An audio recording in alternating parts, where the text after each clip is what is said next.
Take Back the Economy call is it's referring to women trying to take back the night and making this a space that we can actually, streets at night time are places that women could legitimately be in. So to take back the economy, let's take back the workplaces, the businesses, the markets, the property relations, the financial institutions, so that they actually serve us, serve people to live well, and serve a planet that needs to be repaired in order to live well. So we think about taking back in terms of, we break it down to thinking about how might we start to take back work, how might we take back markets, business, property and finance in all sorts of different ways. And the first step for taking back is to kind of do that iceberg exercise, to show that when we think about work or labouring, it's not just wage labour that's contributing to our livelihoods. It's all these other kinds of labour. So the inventorying of all the different kinds of labour is a first step to appreciate how we might start to put together work in different ways to have greater levels of well-being. One of the big issues at the moment is called work-life balance.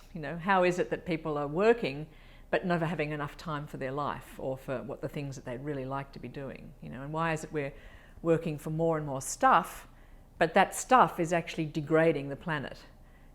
So these are the kind of issues that we need to think about if we want to start to take back work and start to support people to live well through different mechanisms of putting together different kinds of work, whether it's work for others, work for reciprocity, work for money, work for sharing, and so on.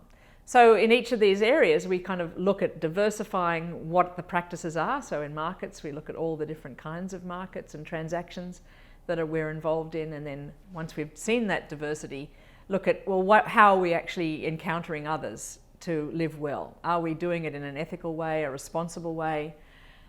Are markets actually serving survival or planetary health?